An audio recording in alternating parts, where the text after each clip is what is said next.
はい、気ままな親父の趣味チャンネルです。このチャンネルでは北海道の北部の情報を中心に紹介していこうと思っております。今回の動画は北海道富良野市にありますスキー場についてです。皆さん、冬の富良野に行ったことありますか？富良野といえば7月に咲くラベンダーが人気だと思いますが、冬の富良野は第二のニセコとして外国人にも注目されているエリアです。富良野は北海道の中でも気温が低く内陸にあるため、ドライパウダーを楽しむことができるんです。そんな北海道を代表するスキー場である富良野スキー場は北の峰ゾーンと富良野ゾーンに分かれていますが、今回は北の峰ゾーンを紹介したいと思います。 4K 映像かつ20言語の字幕を選択して最後までご視聴いただければ幸いです。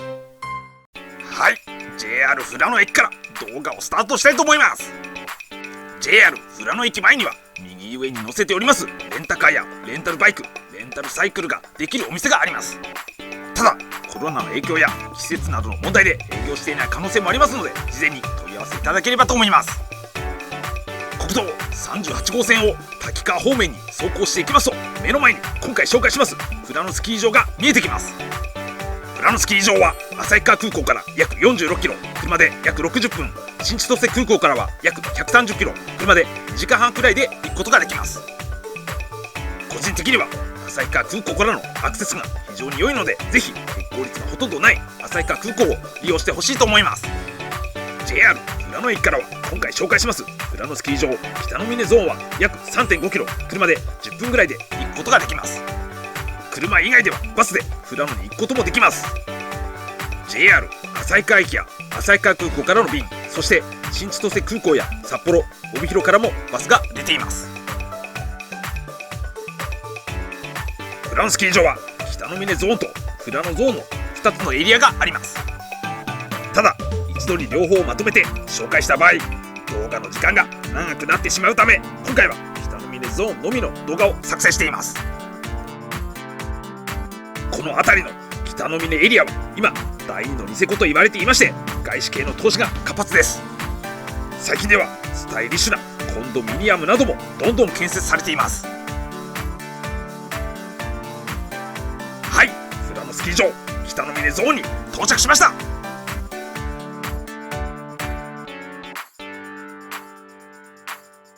レストラン、休憩室、レンタルコーナーなどがある北の峰ターミナル、そして1階にリフト券売り場がある北の峰ゴンドラ乗り場、左に見えるのが初心者が練習できるスノーエスカレーターなどがありました。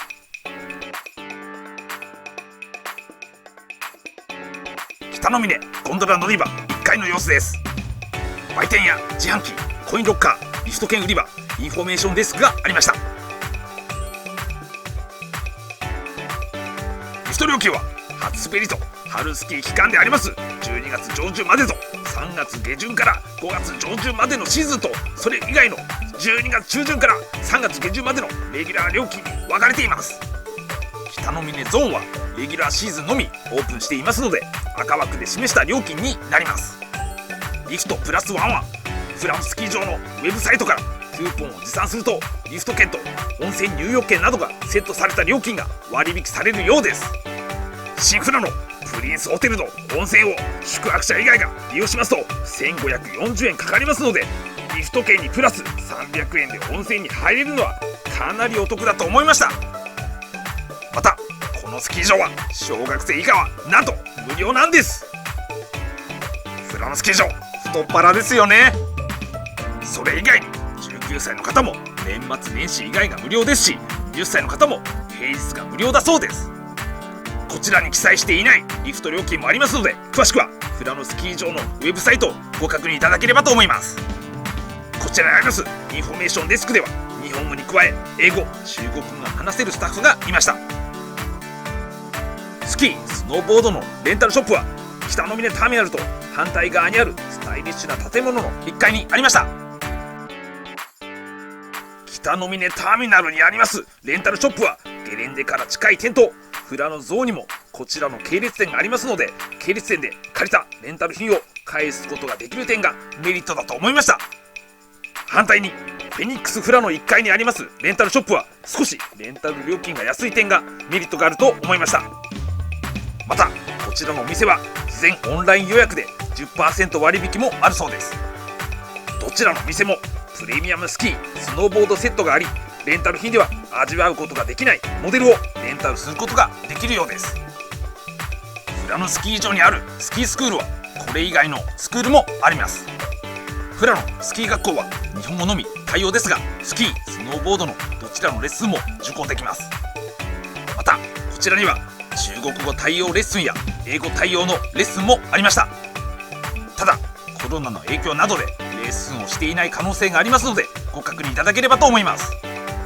ここで富良野スキー場のコースについて紹介したいと思います。コースは全部で28コースあり、北の峰ゾーンと富良野ゾーンに分かれています。今回紹介します北の峰ゾーンがオープンしています12月下旬から3月下旬くらいまでは連絡リフトによってどちらのゾーンにも行くことができます。また北の峰ゾーンのみスノースクートを使用できるようです。北の峰ゾーンはコースが14コースあります。ただ富良野ゾーンに記載があります連絡コースは北の峰ゾーンがクローズしましたら滑走できないため、実は15コースだと思います。標高はトップが943メートル、ベースが250メートルで、標高差は約700メートルです。最大斜度は34度で、最長滑走距離は約4000メートルです。リフトはゴンドラとクワッドリフト、そしてペアリフトがありました。ピンク色の矢印に記載してあります数字の場所は後で紹介しますが、スキー場管理区域外アクセスポイントというバックカントリーをする場合のアクセスポイントになっています。はい、それでは北の峰ゴンドラに乗ろうと思います。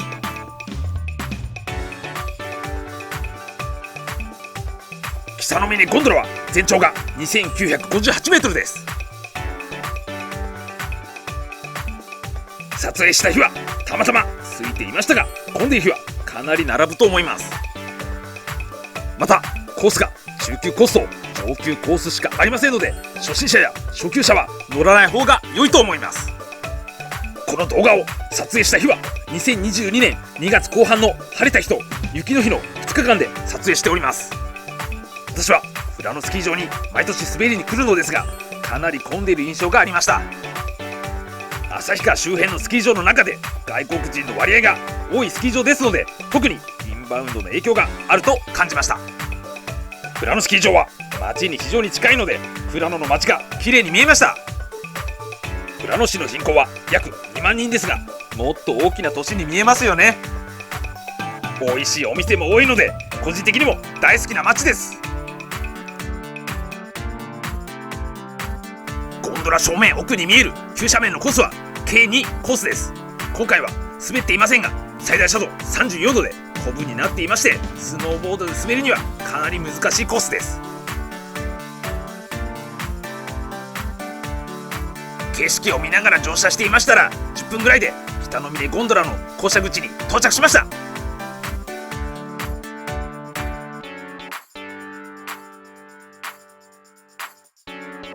それでは北の峰ゴンドラ降車口から外に出ようと思います。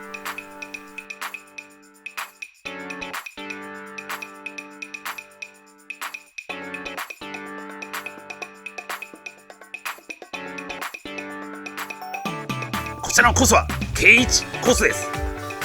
このコースは全長が1320メートル、最大斜度29度の中級コースです。中央に棒が見えますが、あそこにカメラや携帯を置いて記念写真を撮ることができます。この辺りから奥には富良野の街や天気が良い日であれば十勝岳連峰の山々を見ながら滑ることができます。このコースの前半はゴンドラに乗車したほとんどの人が滑るコースですので、混んでいてかつバーンが荒れていることがあります。ですので車道の割には滑りにくいかもしれません。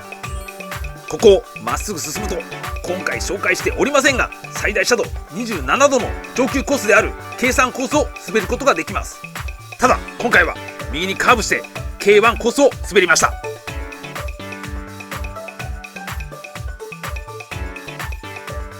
この辺りは緩斜面ですが、コース幅が狭いので気をつけて滑ってほしいです。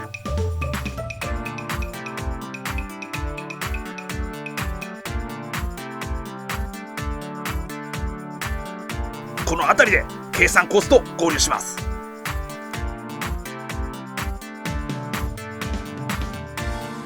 ここでもまっすぐ行きますと上級コースの計算コースを滑ることができます。この辺りもコース幅が狭いですね。ここはヘアピンカーブになっていて、かつ斜面も急なので特に気をつけて滑ってほしいと思います。この辺りで最大斜度34度の K2 コースが見えます。上級者以外の方はこのコースの方に行かないように気をつけていただければと思います。ここで再度計算コースと合流します。気持ちよく滑っていくと右側に後で紹介します休憩所の白樺ヒュッテが見えました。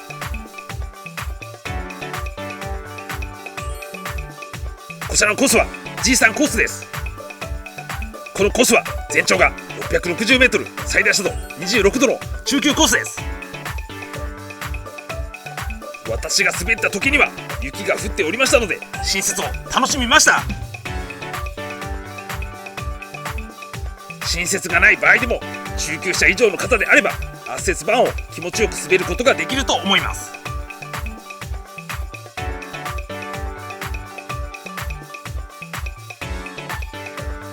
コースを滑ると北の峰第2ロマンスリフトに乗ることができます。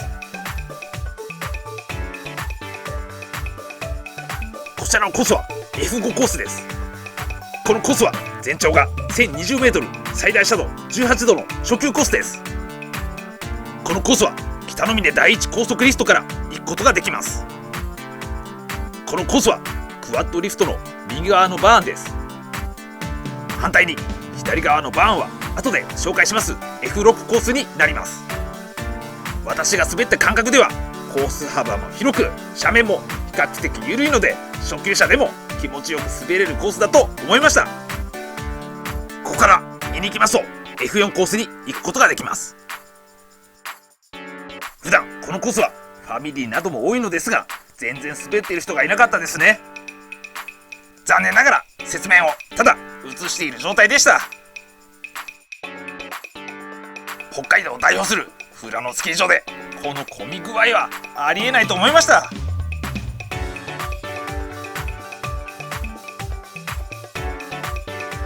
この辺りでクワッドリフトをくぐり抜けて北の峰ゴンドラ方面に滑っていきました。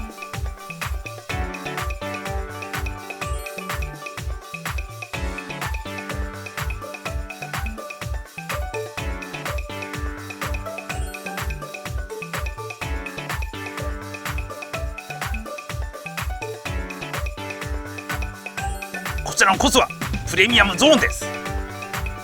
このコースは全長が 830m、 最大斜度34度の上級コースです。このコースは積雪量がある日に午前10時から午後2時まで限定で滑ることができます。前方に見えます頂上まで歩いていけばスキー場管理区域外アクセスポイントというバックカントリーをする場合のアクセスポイントに行くことができます。私はそこから滑ったことがありませんがコースが分かる方と行けばスリーランを楽しめると思いました。プレミアムゾーンまでは北の峰ゴンドラの降車口から5分ぐらい歩いたと思います。私はこの辺りから滑りました。私が滑る前方にはスキーヤーが2名滑っていました。このプレミアムゾーンは最大斜度34度ありますのでさすがに上級のスキーヤーでもスイスイとは滑れてなかったです。タイミングよくスキーヤーが映り込んでくれましたのでこのコースの難易度を感じてもらえたんじゃないかなと思います。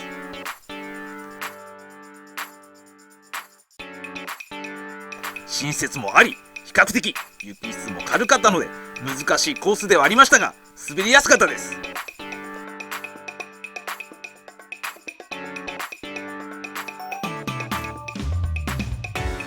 私が以前このコースを滑った時は新雪がなく凸凹のコブ斜面のような感じでしたので降りるのがやっとで滑って楽しいと思わなかったんですよね。ですので今回はこのコースを滑って楽しかったです。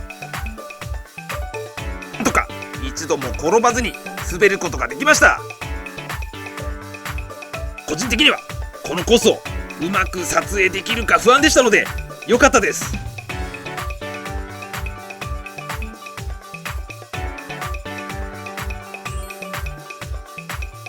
この辺りで連絡コースと合流します。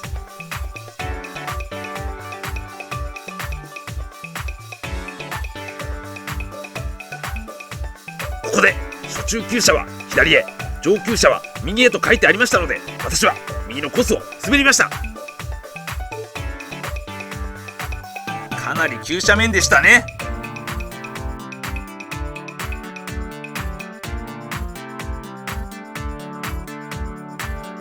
私はこの辺りから直下降して連絡リフトに向かって滑っていきました。連絡リフトに乗らずにまっすぐ行けば F1 コースから北の峰ゴンドラ方面に行くことができます。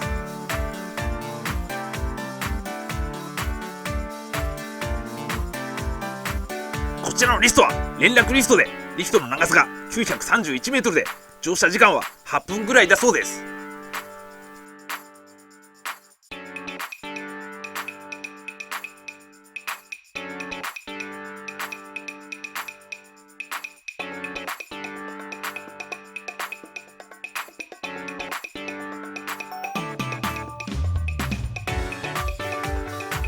この辺りのリフト下は後で紹介しますスキー場管理区域外アクセスポイントというバックカントリーをする場合のアクセスポイントの4番の入り口から滑れると思います。この辺りは木と木の間隔も広いので気持ちよくスリーランを楽しめそうだと思いました。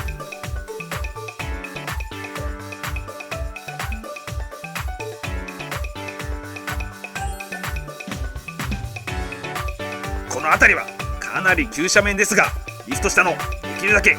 右側を滑走した方が良いと思います。ここで左側の斜面に行ってしまうと多分迷ってしまうと思います。次回私はこの富良野スキー場に来た時にはこの辺りを滑ってみようかなと思いました。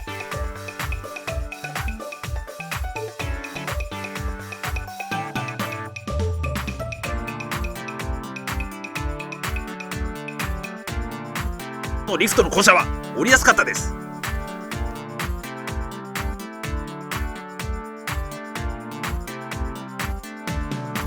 連絡リフトの降車口からすぐの場所にスキー場管理区域外アクセスポイントがありました。今見えた場所はコースマップでピンク色の枠で囲んだ3番のアクセスポイントです。先ほど連絡リフトの下を滑るバックカントリーのアクセスポイントは4番だと思います。このアクセスポイントより先はスキー場ではありません。ここから滑る場合は必ず登山届を近くのパトロール詰め所に提出してください。また赤枠で囲んだビーコン、携帯の予備バッテリー、ショベル、地図、非常食などを準備しておいてください。遭難した場合は救助費用が全額自己負担になるようです。もし遭難してしまった場合は黄色の枠で囲んだ緊急連絡先に電話してください。こちらのコースは H1 コースです。このコースは全長が 1500m、 最大斜度25度の中級コースです。このコースの滑り始めの場所は富良野ゾーンにありますが、ただ北の峰ゾーンの営業が終了してしまいますとこのコースは滑ることができませんので、今回北の峰ゾーンのコースとして紹介しております。このコースはコース幅も結構広く、斜面も初級者には難しいかもしれませんが、中級者以上であればスピードが出て気持ちよく滑れるコースだと思いました。新雪があればパウダーも楽しめそうです。この辺りでプレミアムゾーンと合流します。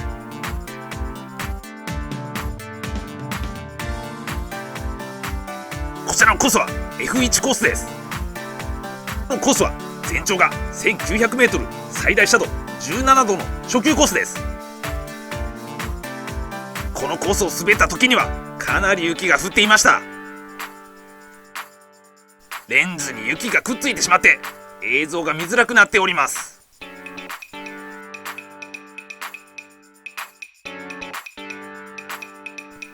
ここから F4 コースに合流します。 F4 コースは全長が 890m、 最大斜度18度の初級コースです。このコースを滑っていきますと、右奥に三角屋根の建物でありますフラノプリンスホテルが見えてきました。私が撮影した時にはコロナの影響でこちらのホテルは営業を休止していました。早くコロナが収束してにぎわいが戻ってきてほしいなと思いながら滑っていました。ここで左にカーブして橋を渡るとクワッドリフトの方に戻ってきます。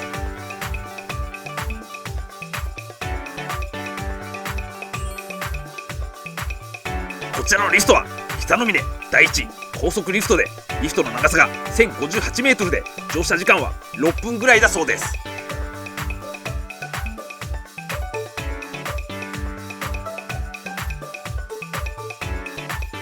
このクワッドリフトのスピードは秒速 3m でしたので、クワッドリフトの割にはめちゃくちゃ速い感じはしなかったです。おそらく初心者や初級者が多いのでスピードを落としているんだと思います。このリフトから見る富良野の町や北の峰エリアがよく見えますね。北の峰ゾーンの雪は全て天然雪です。ですので標高が低いところでもアイスバーンのような状態にはなりにくいかと思います。ただ日が当たりやすいため、毎年12月下旬ぐらいから3月下旬ぐらいまでしか滑ることができないのは残念ですね。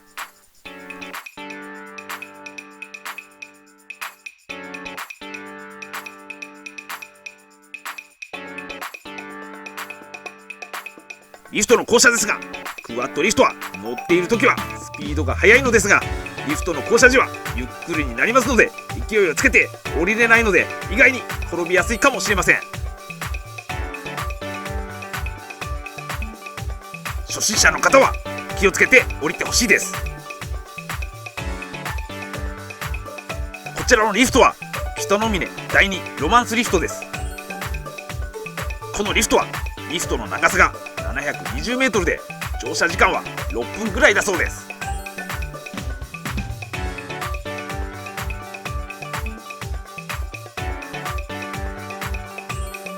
今回は滑っておりませんが、左に見えるコースは G2 コースです。このコースは宮説になっていましたが、撮影した日はかなり滑られていましたので凸凹でしたが、今度朝一で滑ったら最高だと思いました。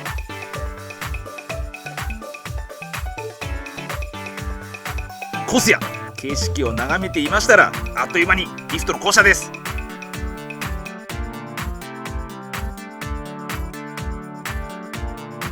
少しバランスを崩しましたが、なんとか転ばずに降車できました。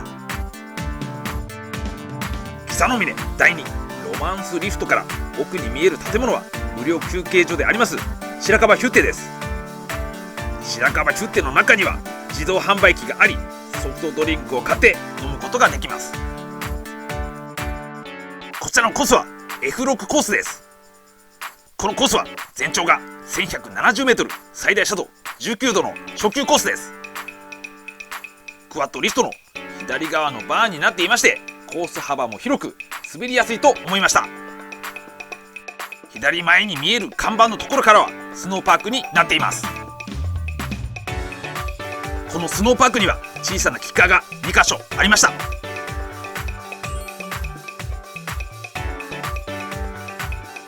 撮影した日は空いていましたので動画には載せておりませんが、私もこのスノーパークで遊びました。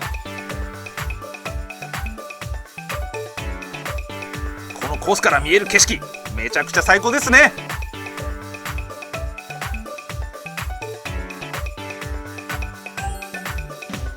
ナイターでも滑ることができますので、富良野の夜景を見ながら滑るのも良いと思いました。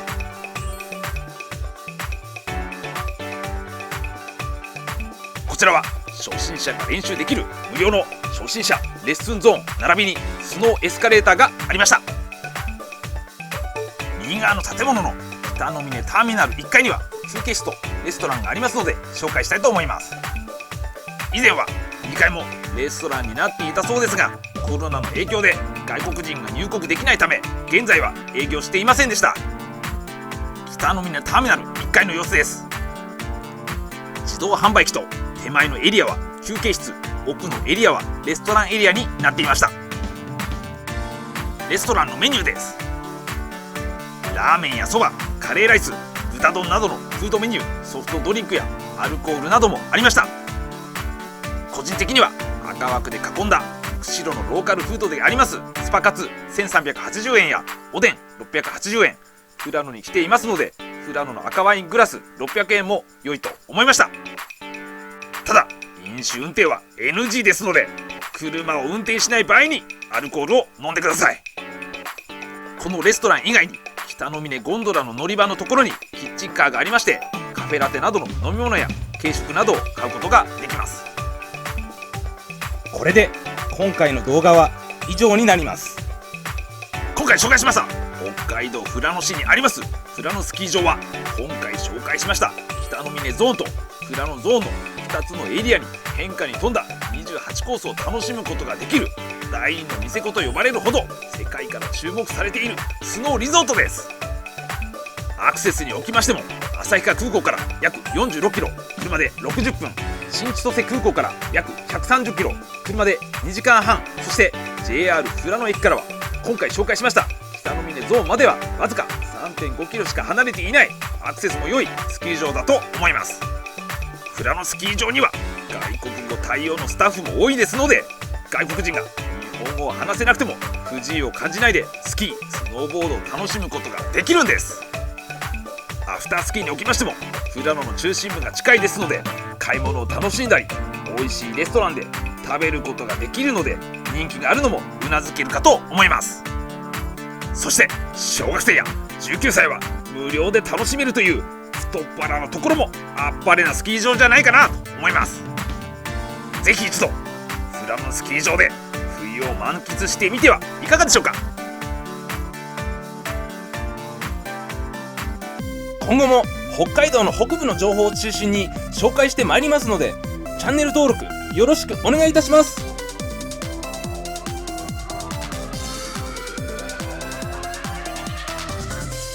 富良野スキー場でへそ丸に会いたい。